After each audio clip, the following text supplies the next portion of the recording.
Mom didn't mean any harm, so forgive her. You understand that, right? As my wife?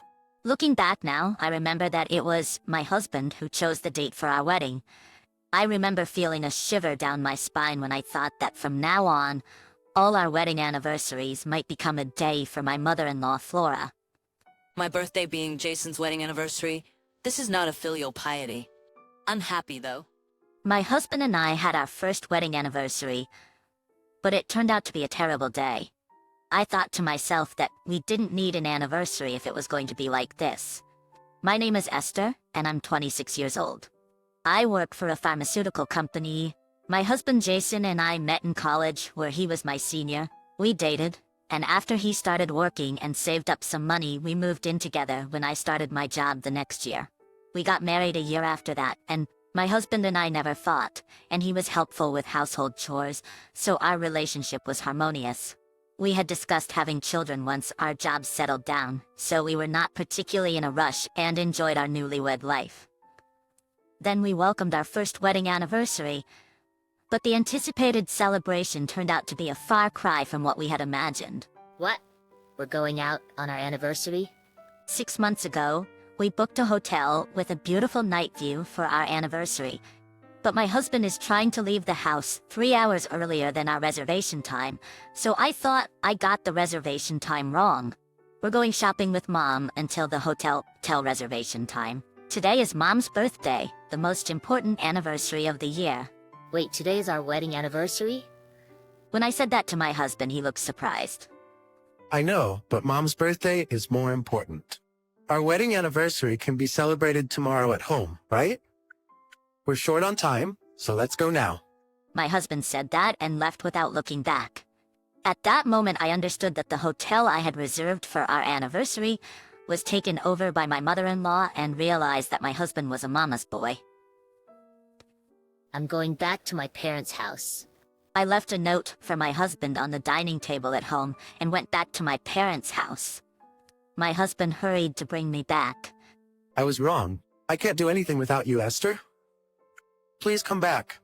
My mother and I were surprised to see my husband kneeling and screaming on the doorstep of my parents' house. And my mother and I rushed him into the house. I promise to prioritize you next year. You're the most important thing to me. Believe me, it's not a lie. My husband explained tearfully. But I don't remember letting my daughter marry into a family that would make her cry. Go home quietly. In our single-parent household, my mother, who played the role of a father, stood in front of my kneeling husband. Esther is already mine the moment she got married. What I do or don't do is none of your business anymore. My husband, frustrated by my mother's unyielding attitude even as he kneeled, grabbed my wrist strongly and pulled me with force, causing me to fall to the ground. Say that again? My mother confronted my husband with anger, and he, intimidated, thrust his hands forward and pushed her away. However, my mother, who had trained her core strength, didn't flinch. Although my husband hesitated for a moment, he mistakenly thought that his strength was just insufficient at that time and reached out to her again.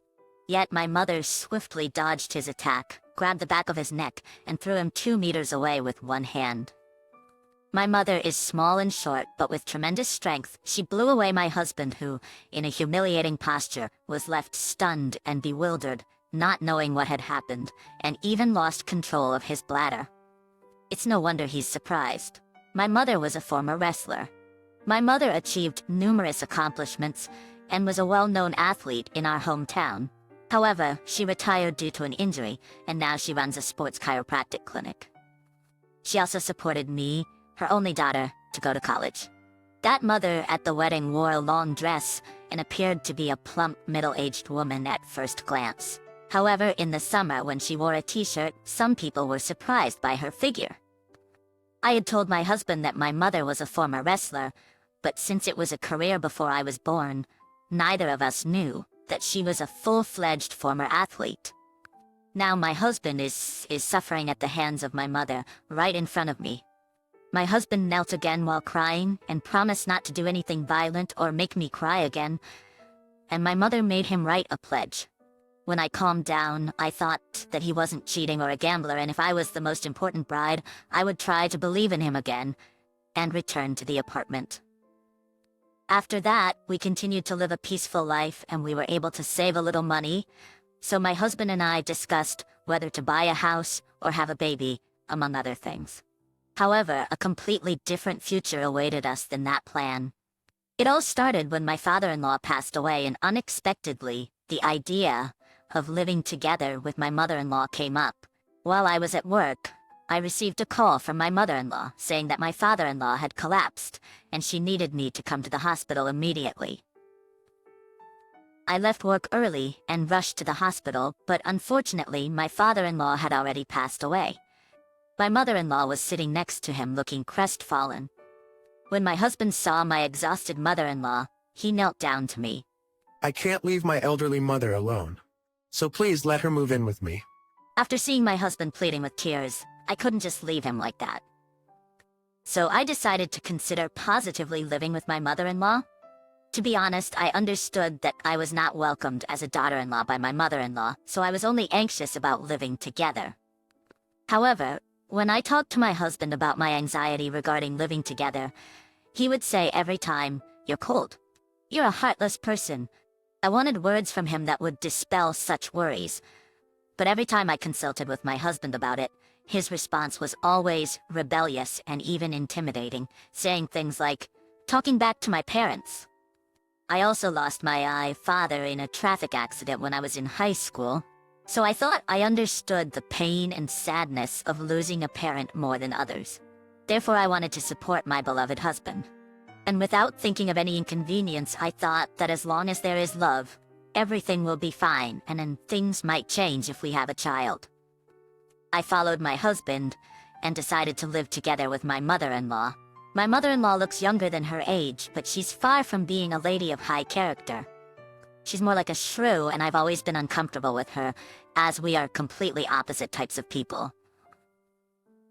On the other hand, my late father-in-law was a quiet man who retired early from his job as a teacher and started a restaurant, fulfilling his childhood dream. During the day, the restaurant served set meals, and at night, it operated as a bar with my father-in-law cooking and serving drinks. My mother-in-law helped with the bar at night and was known as a caring mother figure in the neighborhood, becoming somewhat of a local celebrity. However, after my father-in-law passed away, my mother-in-law decided to inherit the business, and my husband and she were so busy with all the procedures that they didn't even have time to grieve. So I silently took care of all the household chores to help them in any way I could. Although they were both grieving initially, their behavior started to change once my father-in-law's life insurance money was deposited. What is this? Why do you keep serving such salty food? What will you do if I collapse from high blood pressure? If I become bedridden, you'll have to take care of me. And I'll make you work hard, so be prepared. Yes, here we go again. Though I thought that I kept eating without saying a word, my expression unchanged. If I eat this meal, will I become as fat as you, Esther? If I get fat like you, I won't be able to walk around town. It would be embarrassing. As for the husband sitting next to me, I can see his shoulders trembling, so he must be suppressing laughter without making a sound. As for the mother-in-law sitting in front of my husband, she seems satisfied after making a sarcastic comment towards me. She's smirking while adding hot water from the pot into the soup cup. Furthermore, the two of them have started to eat out or order delivery for lunch instead of touching the meals I prepare while I'm at work during the day. Well, if they're not gonna eat, it's not a waste of ingredients. And if I don't have to cook, it saves me some effort too. If you don't need to eat, just say so. When I said that, my husband replied, It's your fault that the food tastes bad. He started making ridiculous accusations. Furthermore, my mother-in-law's constant nagging towards me doesn't stop, so I sought my husband's advice to make it stop. What kind of person are you to say mean things to my aging mother who doesn't have much time left? He completely disregards my words. It seems like my husband, now without a father, feels the pressure as the only son and thinks he has to step up. My once gentle husband has undergone a complete transformation, and today, once again, Do we really need to eat such a tasteless meal? Of course, by tasteless meal, he refers to the food I cooked. Both my husband and mother-in-law, as soon as they had a significant amount of money, started treating me like a housekeeper or servant. Just when I thought things couldn't get worse. Now my husband has quit his job without consulting me, and I'm truly troubled by it.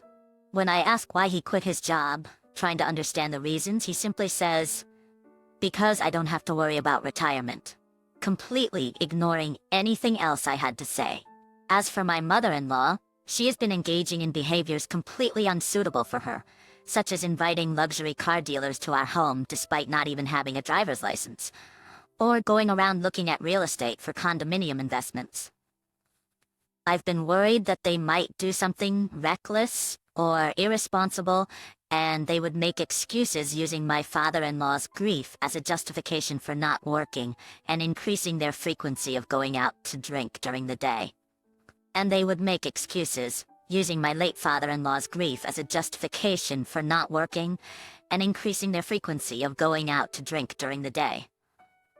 If I were to voice my complaints about their late-night outings, All I have left is my mother. I want to take my mother, who has a shorter time left than us, to various places. As someone who grew up with only one parent, you should understand my feelings, right? and he would make excuses, appealing to emotions, and I started to feel like it was pointless no matter what I said. Furthermore, my mother-in-law, who had never been exposed outside entertainment before, started indulging in excessive spending, which only got worse over time. As a result, I decided to completely separate our finances as a couple and began preparing to leave this house. As I let their selfish behavior go for a few months, before I knew it, our wedding anniversary was approaching. We can celebrate our wedding anniversary together this year, right? Of course, I didn't have any expectations, but just to be sure, I asked my husband. Oh, I forgot we were married. I mistook you for a housekeeper. He laughed, and my mother-in-law, who overheard the conversation, also laughed along. Your anniversary has no value whatsoever. They both laughed together. At that moment, I felt it was hopeless, and I made up my mind to end it all. Flora, you're always so beautiful. On Flora's birthday, I would like to organize a grand celebration with all my heart. Would you entrust me with the preparations for a party?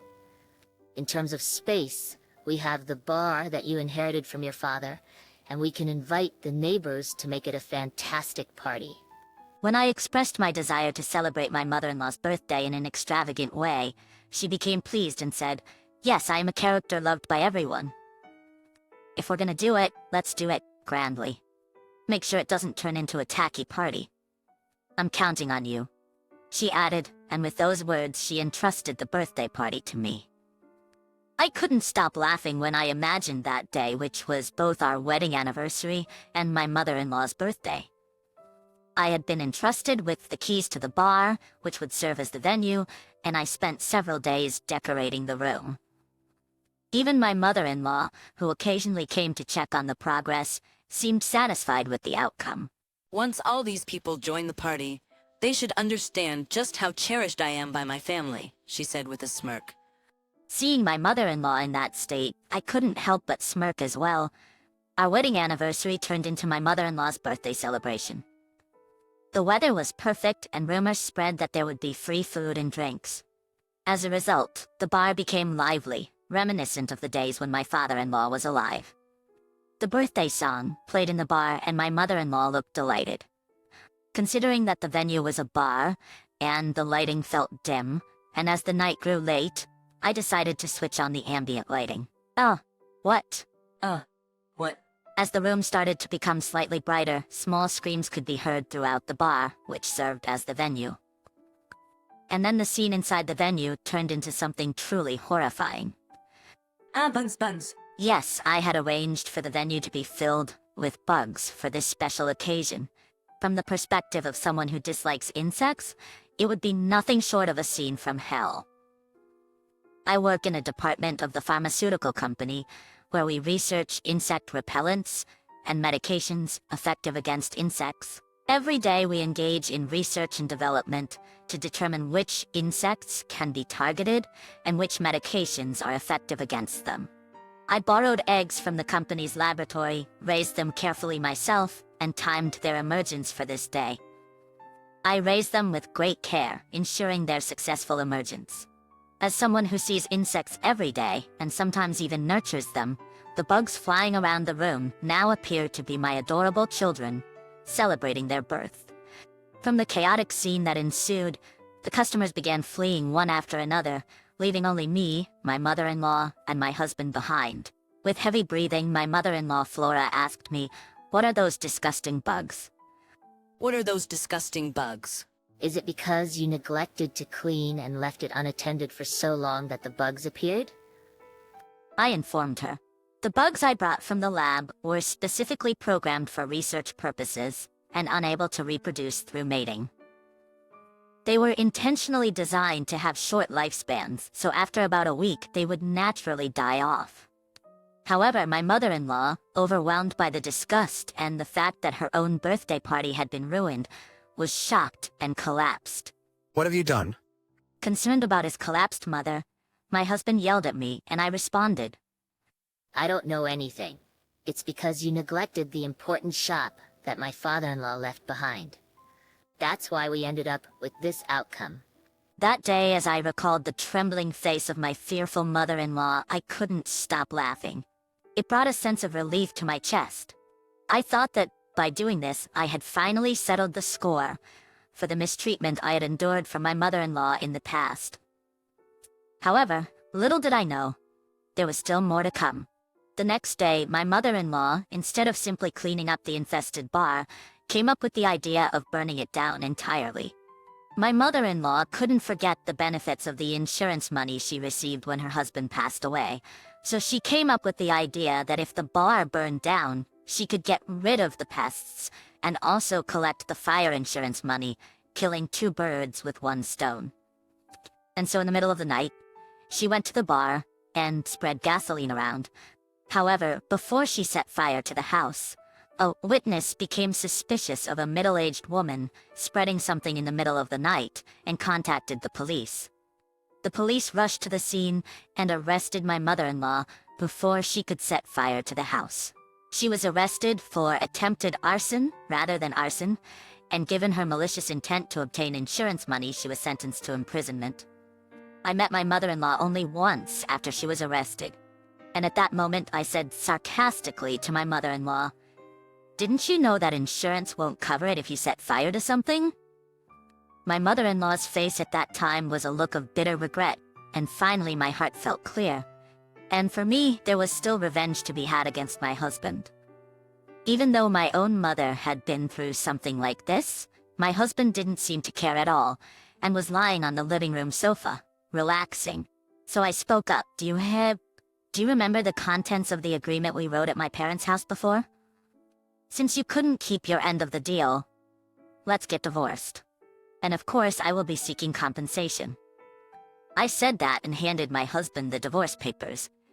He eagerly filled them out and signed them as if he had been waiting for this. Fortunately, we did not have any children, so there was no need for a custody battle. We didn't have much to divide, so after deducting the lawyer fees, I received a small amount of damages that left me slightly better off. With that, the divorce was finalized without much trouble. Actually, I had hired a detective and found out that my husband had been cheating on me with another woman for quite some time. I had gathered various evidence to gain an advantage in the divorce, but without checking the contents of the certified mail, my ex-husband quickly paid the lump sum for the compensation that we had proposed. Thinking that this would finally bring an end to my painful married life, I was determined to start my second life. And then I went back to my mother's house, who had supported me in the background all along, and lived with her again, taking it easy. And one day, about half a year after the divorce, the phone at my mother's house rang. It's me, Jason. Hey, let's talk. Hey, let's start over again, shall we? I was surprised by the sudden news, and was further exasperated when my ex-husband mentioned getting back together, even though I hadn't asked for it. Then he started talking about what happened after we got divorced. It turned out that he had been cheating on me with multiple women, starting a little before our divorce, and one of them happened to be the daughter of a certain company's president. He thought that if he married the woman, he would be the next president of the company. He made a show of being wealthy with the inheritance he received from his father, and managed to lead her to believe that he belonged to the same social class. However, when they considered marriage, it seems that the parents of the woman, who is the daughter of the woman, who is the daughter of the president, conducted a background check on my ex-husband, and found out that he was unemployed and that his mother was a criminal. As a result, they called off the engagement. Of course, my ex-husband, who was dissatisfied with this, threatened to demand compensation for breaking off the engagement. However, he was told that he could be sued for marriage fraud instead. Unable to compete with real wealthy people, he fled. Furthermore, he spent money recklessly and ended up receiving an inheritance tax payment notice from the government. He came to me seeking help because he couldn't pay the taxes. However, Your tears and apologies are too cheap and have no value whatsoever. If you don't disappear right now, I'll call the police. I said that and sent him away. If he sells the remaining land and buildings, he should be able to come up with the money, and it's no longer my concern. I also obtained testimony of his infidelity during our marriage from my ex-husband, and I'm getting ready to claim compensation from the president's daughter or whoever she is, so I'm gonna be busy again. I'm not expecting a lot of money, but if I receive some unexpected income, I plan to go on a trip with my mother.